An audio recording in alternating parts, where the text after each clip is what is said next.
안녕하세요. 오늘은 유럽의 첫 문명이라고 할 수 있으며 그리스 남쪽의 크레타 섬에서 발생한 크레타 문명에 대해 말씀드리겠습니다.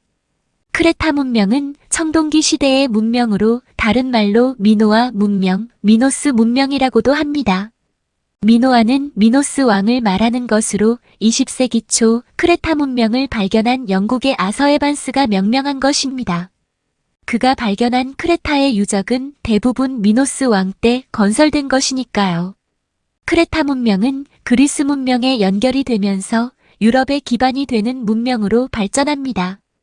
이를 입증하기 위해 미국 하워즈 휴즈 의학연구소에서 크레타인들과 그리스 본토에서 발생한 미케네 문명 사람들과의 유전자가 매우 흡사한 것을 밝혀냈습니다. 이로 보아 많은 크레타인들이 그리스 대륙으로 옮겨가 문명을 이어갔다고 보고 있지요. 다만 부분적으로는 유전자가 다른데 이는 크레타 문명인들이 대륙으로 가서 그 주변에 살고 있던 사람들과 결합했기 때문이겠지요. 청동기 문명인 크레타 문명은 기원전 2000년경부터 기원전 1400년경까지 발전을 이어나갔습니다. 중간에 지진이라든지 화산 폭발 같은 자연재해가 간혹 있었지만 이를 극복하고 문명을 이어갔던 것으로 보입니다. 이곳은 아프리카판과 유라시아판이 만나는 곳으로 원래 지진이 잦은 곳이었지요. 그런데 섬에서 대륙으로의 문명 전파라니요. 대부분은 대륙에서 섬으로 문명이 전파되는데 말입니다. 그것은 크레타 섬의 지정학적 위치 때문인데요. 크레타 섬은 아프리카, 유럽, 아시아에 둘러싸인 지중해의 한가운데 있었기 때문이랍니다. 크레타 섬은 문명의 발상지인 아프리카와 지금의 시리아와 팔레스타인 지역인 페니키아, 지금의 튀르키예 지역인 소아시아에 둘러싸여 이곳의 우수한 문화들을 접할 수 있었습니다. 특히 이집트와 페니키아의 영향을 많이 받은 것으로 알려져 있는데요. 바다를 통해 이들과 교류하며 우수한 문화를 받아들일 수 있었던 것은 배를 만드는 기술 즉 선박술이 매우 발달했기 때문이라 볼 수 있습니다. 이러한 사실은 크레타 문명의 전성기 때 왕인 미노스의 엄마 에우로페가 페니키아 공주였다는 데에서도 알 수가 있습니다. 서아시아의 문명이 크레타로 전해지고 이들 문명의 크레타인들의 독창적인 문화가 합해져 유럽으로 갔다는 것이지요. 일본처럼 태평양을 끼고 있는 나라에서는 대륙으로부터 문화를 전해받을 수밖에 없었지만 크레타는 여러 대륙 사이에 끼어서 문화의 중개자 역할을 한 것입니다. 그렇다면 여기서 에우로페에 대해 잠깐 살펴보겠습니다. 에우로페는 유로파라고도 불리고 유럽이란 대륙명도 에우로페에서 비롯되었습니다. 에우로페는 페니키아의 공주였는데 제우스는 그녀가 꽃이 흐드러지게 핀 들판에서 꽃을 꺾는 모습을 보았습니다. 꽃보다도 아름다운 그녀에게 반한 제우스는 황소로 변해 에우로페를 납치하지요. 취미 및 특기가 납치인 제우스는 마음에 드는 사람이 있으면 남녀를 가리지 않았지요. 제우스는 자신의 등에 에우로페를 태우고 크레타 섬으로 가서 사랑을 나누는데 아들 셋을 낳습니다. 라다만티스, 미노스, 사르페돈이었지요. 그러나 시간이 지나자 제우스는 에우로페와의 사랑에 실증이 났습니다. 에우로페와 헤어질 때가 된 것이지요. 제우스는 에우로페에게 그동안 너를 무척이나 사랑했다. 그러나 나는 신이고 나에게는 부인이 있다. 이젠 크레타의 왕과 결혼하여라. 그리고 내가 3가지 선물을 주겠다. 첫째는 헤파이스토스에게 특별히 부탁해서 만든 청동인간 탈로스. 탈로스가 이 민족의 침략으로부터 이곳을 지켜줄 것이다. 둘째, 백발백중 창.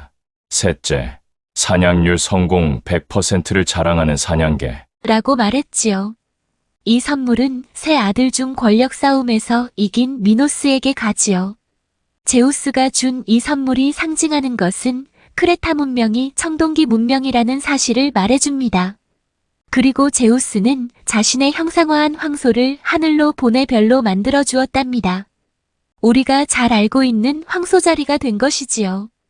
이렇게 에우로페가 제우스의 사랑을 받았으므로 사람들은 주피터, 즉 제우스의 이름이 붙은 목성의 위성 4개 가운데 하나에 에우로파라는 이름을 줍니다. 아무튼 미노스 왕은 크레타의 수도인 크노소스에 거대한 궁전을 만들지요. 바로 전설적인 장인 다이달로스를 시켜 미로의 방인 라비린토스를 만든 것이랍니다. 최고의 건축수를 보여주는 크노소스 궁전은 많은 이들의 감탄을 자아내게 합니다. 크노소스 궁전은 그리스 건축에 영향을 주지요. 그럼 여기서 잠깐 크노소스 궁전의 미로의 방과 관련된 신화인 미노타우로스 이야기를 보겠습니다. 미노스가 형제들과 왕이 다툼을 벌일 때 바다의 신 포세이돈은 미노스를 선택하면서 그에게 흰 황소를 보냅니다. 그리고 그 황소를 다시 자신에게 바치라고 하지요. 제사를 지내라는 것이겠지요. 그런데 그 황소가 너무도 아름다웠기 때문에 미노스는 그 흰 황소 대신 다른 황소로 제사를 지냈습니다. 이를 알고 화가 난 포세이돈은 복수를 하기 위해 미노스의 아내인 파시파에가 그 흰소를 미치도록 사랑하게 만들지요. 파시파에는 자신이 다가갈 때마다 흰소가 두려워하며 그녀를 피하자 다이달로스를 부릅니다. 정말 살아있는 것 같은 암소를 만들라. 내가 그 안에 들어가 숨을 수 있도록. 다이달로스가 만든 나무 암소가 실제 암소와 너무도 똑같아 흰 황소는 암소에게 달라붙어 사랑을 합니다. 암소 속에 들어가 있던 파시파에는 흰소와 사랑을 나누게 되고 얼굴은 황소, 몸통은 인간인 미노타우로스를 낳습니다. 사랑하던 황소, 그리고 사랑하던 아내에게 배신을 당한 미노스 왕은 복수라도 하듯 크노소스의 미로 궁전을 만들어 그곳에 미노타우로스를 가두고 아테네로부터 조공으로 받은 소년 소녀들을 먹이로 던져줍니다. 미로의 방에서 빠져나오지 못한 소년 소녀들은 결국 배고픔에 지친 미노타우로스의 먹이가 되고 말지요. 나중에 아테네의 영웅 테세우스가 미노타우로스를 죽일 때까지 말입니다. 이 신화는 무엇을 비유하고 있는 것일까요? 우리가 그리스 신화를 보면 신, 님프, 인간, 동물이 나오는데요. 이는 바로 신분을 말하는 것이지요. 신들은 왕족, 님프는 귀족, 인간은 평민, 동물은 노예를 말하는 것입니다. 아주 잘생긴 노예를 미노스가 마음에 들어한 것은 그가 바로 동성애적인 성향이 있는 사람이기 때문이지요. 왕비 또한 잘생긴 노예에게 반해 이를 저지른 것이고요. 왕비와 노예 사이에서 태어난 이 불행의 씨앗은 미노스의 미움을 받아 식인을 해야 하는 잔인한 운명에 처해지게 된 것이고요. 그리고 아테네로부터 조공을 받았다는 것은 미노스 왕이 그리스를 정복한 것을 비유한 것입니다. 제우스는 미노스가 왕이 되자 9년에 한 번씩 그를 이대산으로 불러 통치술을 가르쳤다고 하지요. 최고의 신에게서 받은 통치술. 정말 대단하겠지요? 미노스 왕은 통치의 효율성을 높이기 위해 법을 만들어 통치를 하였다고 전해집니다. 따라서 지혜의 왕이라는 닉네임도 따라붙지요. 앞서서도 말했지만 정복 활동도 활발히 하여 크레타 전역을 통일하고 그리스 대륙을 정복합니다. 아마도 이때부터 크레타인들이 그리스 대륙으로 가 살면서 그리스 문화에 영향을 끼친 것 같네요. 그의 이름 미노스에 대해서도 여러 설들이 있는데 그중 하나가 바로 이집트 제1왕국의 창시자인 메네스에서 유래한 이름이라고도 하는데요. 진짜 그런지는 아무도 모르지요. 그런데 문명이라 함은 문자를 사용해야 하지요. 크레타 문자는 선으로 된 문자였는데요.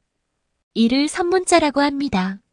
선문자에는 선문자 A와 선문자 B가 있는데 선문자 A는 지금까지 해독하지 못하고 있으며 선문자 B는 영국의 언어 천재인 벤트리스에 의해 해독이 되었습니다. 10대 때부터 17년간 문자 해독에 심혈을 기울여 드디어 해독을 할 수 있었던 것이었지요. 그러나 안타깝게 34살의 나이로 작고했습니다. 선문자 B는 그리스 본토의 미케네 문명인들이 쓰던 문자이기도 했습니다. 이로 보아 크레타인들이 미케네 문명을 이룬 주역 중의 하나라는 것은 분명한 사실이겠죠.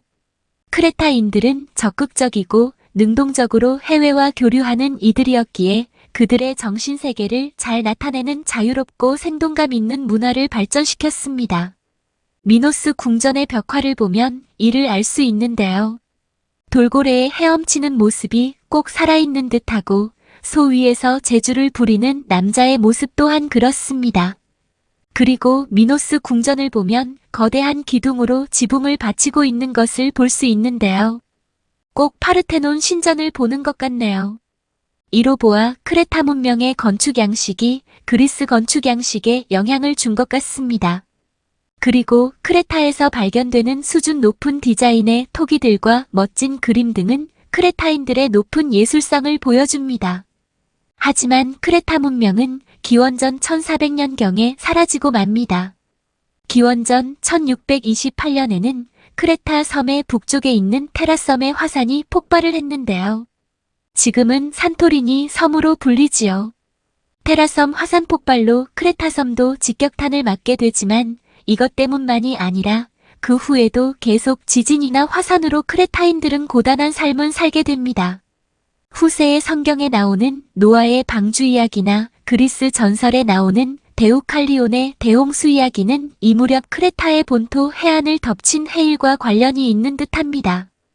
크레타 문명이 막을 내리고 이후 그리스 본토에서는 크레타 문명과 함께 에게 문명이라 일컬어지는 미케네 문명이 일어납니다. 감사합니다.